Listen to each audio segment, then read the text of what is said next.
Hey everybody, it's Mike Myers, your favorite nerd here, talking about the CompTIA A+ exams. Now, what I want to talk about in this episode are three things. Number one, I want to talk about what are the exams like. I mean, you probably heard that they're like multiple choice, or maybe you've heard the word performance-based. We're going to really break that down in this episode.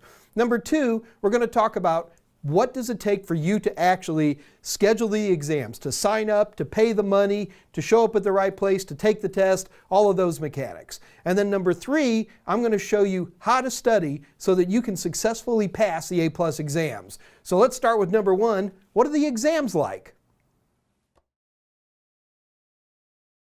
Both of the CompTIA A+ exams are computer-based exams where you sit down at a computer and you go through some questions, and then at the end either you pass or you fail. These exams are administered exclusively by an organization called Pearson VUE. So you go to a Pearson VUE testing center at a scheduled time, you sit down, you take one or both of the exams, and then you're A+ certified if you pass.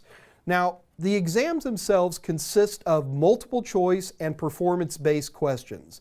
The multiple choice questions can be standard multiple choice questions, or they could be multiple choice questions with schematics, diagrams to help you answer the question, or they could even be things like drag and drop, but they're all multiple choice. Now, along with that are performance-based questions. Performance-based questions actually make you do something, and you've got to work at a command line, or you've got to click within Windows or something to actually get some kind of job done. Both of these tests will give you a maximum of 90 questions, although it could be far fewer. The reason they say 90 or less is because of the number of performance questions you may get. As we're shooting this video, some people are getting as few as 3, sometimes as many as 6 performance-based questions. But as you can imagine, a performance-based question is going to take a little bit more work than a regular multiple choice, and CompTIA compensates for that for you. Now, to give you an example of a few of these, what I've got here is my total practice products. I've got my practice questions, and I also have my total sims, which are designed to emulate performance-based questions. So let me just give you a couple of screenshots to show you what these might look like. Now keep in mind, these are not from CompTIA. This is my product. So here's an example of a multiple choice question, and you click on the multiple choice, and you get the answer, and then you move along. Now, here's a performance-based question. Now, with my performance-based questions, I need to warn you, I actually will help you along with it. That does not happen on the real exam. So you can actually go and click on some stuff, and it will get you to where you need to go. So these can be quite challenging. Now, you get 90 minutes for each exam, so that's usually more than enough time for most people. Although if you have a disability or something like that, or a language issue, you can actually ask for more time, but you've got to do that ahead of time while you're actually registering for the exam.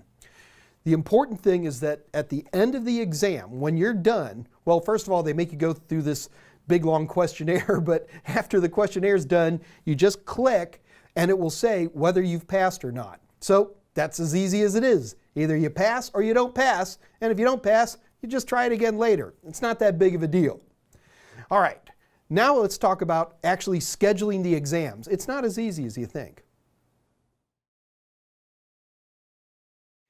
If you want to get A+ certified, you've got to actually sit down and take the 220-901 and 220-902, which means you're going to have to schedule the exams. Now, remember that you actually take the exams at a Pearson VUE testing center. So these testing centers are all over the world. What you'll do is you schedule the exam, you pay some money, and you show up for it. So getting money is the important first part. Now, the manufacturer suggested retail price for each A+ exam at the time of this video is $199 each. However, you can usually get it for a lot cheaper. You've got two choices here. Your first choice is to find somebody who sells what we call discount vouchers.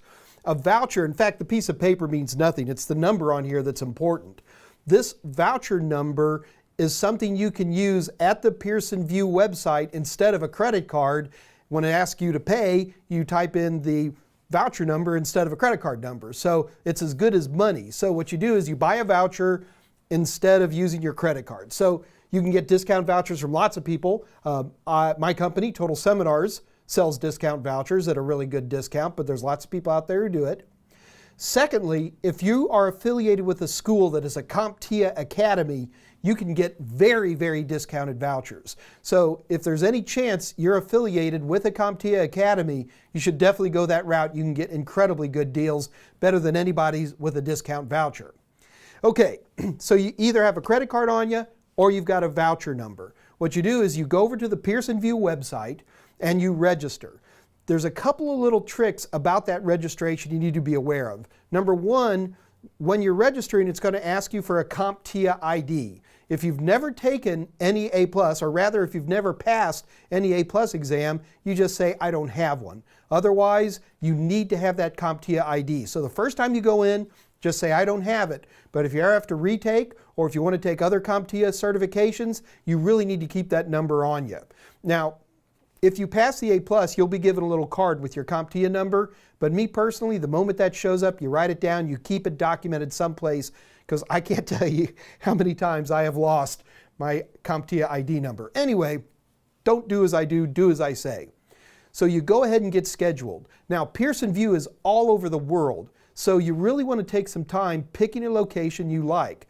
Keep in mind that, like, I live in Houston, Texas, and that we have a zillion Pearson VUE testing centers. So the closest one may not always be your best bet. They have different hours, they have different days of the week they're open, and if you're like me and you take a lot of certifications, you like the ones with the more comfortable chairs. So take some time and figure out the right testing center for you and get scheduled. Once you're in and you're actually taking the test, keep in mind that there are going to be certain rules, but they'll be clearly documented to you ahead of time in terms of what you can bring in and what you can't bring in. Remember, once you take the test, after it's done, you just hit I'm finished, and after a long questionnaire, you will instantly know whether you have passed or failed the exam. All right, so we know what the exam's like, and we're knowing how to schedule ourselves. So let's do the big one, how to study for the CompTIA A+. I'm assuming that part of the reason you're watching these amazing videos is because you want to take the A+ exams and you want to pass them. Good for you. I'm extremely proud of the videos, and I think they're exactly the tool you need to pass the A+. However, this isn't exactly like learning how to cook eggs or something like that. These are IT certifications, and you're going to be taking tests. So, like any other type of situation where you're taking a test, it's probably a good idea to have some additional materials. Now, the additional materials I recommend are first of all going to be practice tests. Now, there's lots of people who sell CompTIA A+ practice tests, but I got to tell you, I'm pretty proud of my Total Tester product, and I think that this is a great additional product, will really help your chances of passing the 901 and 902 greatly, greatly improve. I love these practice questions. Secondly, but equally importantly, is that these videos are based on my very, very popular McGraw-Hill CompTIA A+ certification books. Now, there's two different books. There's what we call the all-in-one book, and then there's also the Managing and Troubleshooting PCs, little nice light books for you to do whatever you need to do here. Now, both of these books, even though they look different, they're actually the same. One's designed more for self-study, this gold hard-covered book, whereas the darker book is actually more for classroom study. But the chapter numbers and everything are the same, and more importantly, they track very, very closely, if not most of the time identically, to videos. And I think you might find that incredibly convenient. The last thing I want to suggest to you are my Total Sims. Now, the Total Sims are exclusively an online product, but the Total Sims do a great job of covering some of the more interesting questions, the more performance-based questions, some of the drag and drop questions that you'll see on the A+ 901 and 902, and I think you're going to really like them. Okay, so that's how you study. Now, a couple of little things, and then I'm going to let you go. Number one, I think it's very important for you to schedule your exam at least 3 months ahead of time. But schedule your exam before you start doing the deep study. If you don't schedule the exam, if you don't put the money down, you're not going to take the exams.